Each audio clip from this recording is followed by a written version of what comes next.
আসসালামু আলাইকুম ওরহামতুল্লাহ everyone, welcome to our channel booster for you. আমি Abdul Al Mamun, an English language trainer. Friends, আমি আজকে তোমাদের সাথে সপ্তম শ্রেণীর বিজ্ঞান বিষয় নিয়ে আলোচনা করব। তোমাদের সপ্তম শ্রেণীর বিজ্ঞান বিষয়ের যে পঞ্চম সপ্তাহের অ্যাসাইনমেন্টটি দেওয়া হয়েছে, তোমাদের বিজ্ঞানের শেষ অ্যাসাইনমেন্ট সেটা নিয়ে আমি আজকে আলোচনা করব। So let's get started. Friends, তার আগে আমি বলে নেই যে তোমরা যারা এখনও ক্লিয়ার দেখতে পাচ্ছ না ভিডিওটি, যারা পরিষ্কার দেখতে পাচ্ছ না, তারা অবশ্যই তোমার ফোনের রেজুলেশনটা একটু বাড়িয়ে নাও। আর এটার জন্য তোমরা যা করবে সেটা হচ্ছে তোমাদের ফোনের ডানের উপরের দিকে দেখো তিনটা ডট আছে, সেখানে যদি ক্লিক করো তাহলে কোয়ালিটি নামে একটা অপশান আসবে। আর সেখানে যে 360p বা তার থেকে একটু বেশি করে দিলে তোমরা এটা ক্লিয়ার দেখতে পাবে, সুন্দর দেখতে পাবে। সো ফ্রেন্ডস, তাহলে দেখো আমরা প্রথমে প্রশ্নটা দেখি কি আছে আমাদের। আমাদের এখানে মোট দুইটা প্রশ্ন আছে, একটা হচ্ছে সৃজনশীল প্রশ্ন এবং একটা হচ্ছে সংক্ষিপ্ত প্রশ্ন। আর এই সংক্ষিপ্ত প্রশ্নটা আসলে সংক্ষিপ্ত, অনেক ছোট। আর সৃজনশীল প্রশ্ন আছে একটা। সো দেখো সৃজনশীল প্রশ্নটা কি আছে। লাবিব একটি লৌহ দণ্ড নিয়ে তার এক প্রান্তে মোমবাতির সাহায্যে উত্তপ্ত করলো। কিছুক্ষণ পর সে দেখলো দণ্ডটির অপর প্রান্ত গরম হয়ে গেছে। এক প্রান্ত উত্তপ্ত বা গরম করার ফলে অপর প্রান্তও গরম হয়ে গেছে এবং থার্মোমিটারের সাহায্যে মেপে দেখলো তাপমাত্রা 50 ডিগ্রি সেলসিয়াস। এখন এটার উপর বেস করে আমাদের দেখো চারটা প্রশ্ন আছে। কয়ে বলছে কি, তাপ সঞ্চালন কাকে বলে? খ, তাপমাত্রা বাড়লে বায়ুমণ্ডলের চাপ কমে যায় কেন? গ, দণ্ডের তাপমাত্রা ফারেনহাইট স্কেলে নির্ণয় করো। এবং ঘয়ে বলছে কি, উদ্দীপকের আলোকে বস্তুতে কোন পদ্ধতিতে তাপ সঞ্চালিত হয়েছে বিশ্লেষণ করো। আর আমাদের একটি সংক্ষিপ্ত প্রশ্ন আছে, সেটা হচ্ছে কি, গরম হ্যারিকেনের চিমনিতে ঠান্ডা পানি পড়লে চিমনি ফেটে যায় কেন? তাহলে চলো আমরা আগে প্রথমেই সৃজনশীল প্রশ্নটার উত্তর দেখে নিই। সৃজনশীলের ক নাম্বার প্রশ্নটা ছিল তাপ সঞ্চালন কাকে বলে। দেখো, তাপ সঞ্চালন হলো তাপের স্থান পরিবর্তন, যা সর্বদা উচ্চ তাপমাত্রা বিশিষ্ট স্থান থেকে নিম্ন তাপমাত্রা বিশিষ্ট স্থানে প্রবাহিত হয়। অর্থাৎ তাপ সবসময় বেশি তাপমাত্রার দিক থেকে কম তাপমাত্রার দিকে যায়। উদাহরণস্বরূপ বলা যেতে পারে যে আমরা যদি একটা গরম বস্তুকে একটা ঠান্ডা বস্তুর সাথে ঠেকাই বা দুইটাকে স্পর্শ করি, তাহলে কী হবে, গরম বস্তুটা থেকে ঠান্ডা বস্তুটার দিকে তাপ যাবে, ঠান্ডা থেকে কিন্তু গরমের দিকে তাপ আসবে না। তারপরে কি বলছে দেখো, ক্ষয়ের প্রশ্নটা হচ্ছে তাপমাত্রা বাড়লে বায়ুমণ্ডলের চাপ কেন কমে যায়? তাপমাত্রা বাড়লে বায়ুমণ্ডলের চাপ কমে যায় কেন? কি বলছে, একক ক্ষেত্রফলের উপর বায়ু যে বল প্রয়োগ করে তাই বায়ুচাপ। একক ক্ষেত্রফলের উপর বায়ু যে বল প্রয়োগ করে সেটা হচ্ছে বায়ুচাপ। বায়ু সব দিকে চাপ দেয়, কোনো স্থানের বায়ুচাপ নির্ভর করে সেখানকার তাপমাত্রার উপর। তাপমাত্রা বাড়লে কোনো বদ্ধ পাত্রে বায়বীয় পদার্থের চাপ বেড়ে যায়। অর্থাৎ একটা বদ্ধ পাত্রের মধ্যে যদি আমরা কি করি, তাপ বাড়িয়ে দিই, তাহলে বায়বীয় পদার্থের চাপটা বেড়ে যাবে। কিন্তু বায়ুমণ্ডলে তাপমাত্রা বাড়লে আবার বায়ুচাপ কমে যায়, অর্থাৎ খোলা স্থানে এটার বিপরীত হয়। এর কারণ বায়ুমণ্ডল বদ্ধ পাত্র নয়, এটি খোলা। তাপ পেলে বায়ু হালকা হয়ে উপরে উঠে যায়, ফলে বায়ুর ঘনত্ব কমে যায় ও বায়ুচাপও কমে যায়। তাই কোনো স্থানে তাপমাত্রা বেড়ে গেলে বায়ুচাপ কমে যায়, অর্থাৎ নিম্নচাপের সৃষ্টি হয়। বায়ুচাপ কমে যায় অর্থাৎ নিম্নচাপের সৃষ্টি হয়। এটা হচ্ছে আমাদের ক্ষয়ের উত্তর। গ নম্বর প্রশ্নটা হচ্ছে দণ্ডের তাপমাত্রা ফারেনহাইট স্কেলে নির্ণয় করো। তাহলে দেখো, ফারেনহাইট স্কেল আমরা কিভাবে দণ্ডের তাপমাত্রা নির্ণয় করব। দেওয়া আছে লোহার দণ্ডের তাপমাত্রা 50 ডিগ্রি সেলসিয়াস। ধরি ফারেনহাইট স্কেলে লোহার দণ্ডের তাপমাত্রা এফ, এটা আমরা ধরে নিলাম, এবং সেলসিয়াস স্কেলের তাপমাত্রা হচ্ছে সি। আমরা জানি C/5 = F-32/9, C/5 হচ্ছে F-32/9। এটা হচ্ছে আমাদের সূত্র। আর এই সূত্র অনুযায়ী দেখো আমরা এখন কি করতে পারি, বা সি যেহেতু আমরা এখানে 50 পেয়েছি, যে লোহার দণ্ডের তাপমাত্রা 50 ডিগ্রি সেলসিয়াস, দেখো সেলসিয়াস স্কেলের তাপমাত্রা আমরা সি ধরেছি, তাহলে আমরা এখানে সি এর স্থলে 50 নিতে পারি। তাহলে 50/5 সমান কি F-32/9।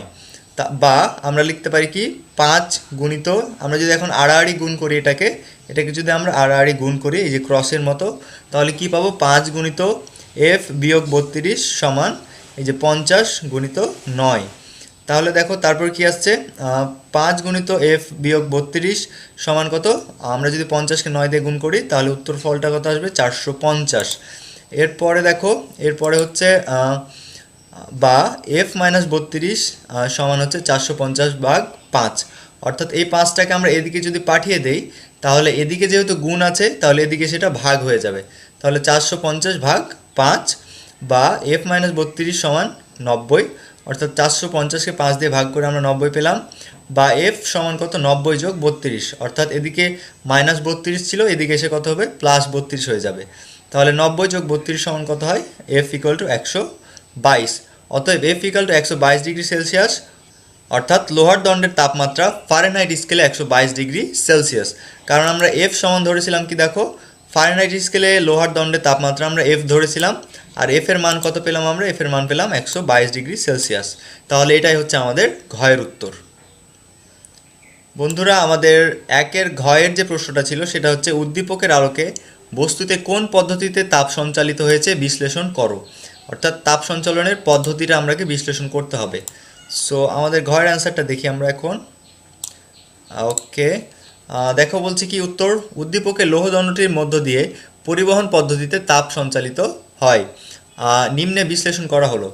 যে পদ্ধতিতে পদার্থের অণুগুলো তাদের নিজস্ব স্থান পরিবর্তন না করে এক অণু তার পার্শ্ববর্তী অণুকে তাপ প্রদান করে পদার্থের উষ্ণতর অংশ থেকে শীতলতর অংশে তাপ সঞ্চালিত করে, সেই পদ্ধতিকে পরিবহন বলে। অর্থাৎ এই পরিবহন পদ্ধতিতে পদার্থের যে অণুগুলো থাকে তারা নিজের যে জায়গা বা স্থান ছিল সেটা পরিবর্তন করে না, কিন্তু তারা কি করে, পার্শ্ববর্তী অণুকে উত্তপ্ত করে বা উষ্ণ করে, এবং এইভাবে একটা অণু থেকে আরেকটা অণুতে কি হয়, তাপটা সঞ্চালিত হয়। তাহলে কি বলছে, এই পদ্ধতিতে কঠিন পদার্থে তাপ সঞ্চালিত হয়। আর এই যে পরিবহন পদ্ধতির কথা বলছে, এটাতে কি হয়, শুধুমাত্র কঠিন পদার্থগুলোতেই তাপ সঞ্চালিত হয়। কঠিন পদার্থের কণাগুলোর নিজেরা স্থান পরিবর্তন করতে পারে না, কারণ এগুলো শক্তভাবে এঁটে লেগে থাকে। তারা কেবল নিজেদের স্থানে থেকে দোল খেতে পারে।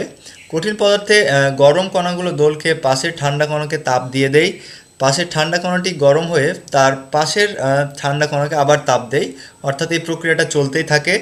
এভাবে কণাগুলো নিজেরা স্থান পরিবর্তন না করে তাপকে গরম প্রান্ত থেকে ঠান্ডা প্রান্তে নিয়ে যায়, অর্থাৎ গরম থেকে ঠান্ডার দিকে তাপটা প্রবাহিত হয়। উদ্দীপকে একটি লোহদণ্ডের এক প্রান্তে মোমবাতির সাহায্যে উত্তপ্ত করলে অপর প্রান্তটিও গরম হয়ে যায়। লোহা একটি কঠিন পদার্থ, তাই দণ্ডের যে প্রান্ত আগুনের মধ্যে আছে সেই অংশের কণাগুলো আগুন থেকে তাপ গ্রহণ করে নিজের অবস্থান থেকে স্পন্দিত হয়ে থাকে।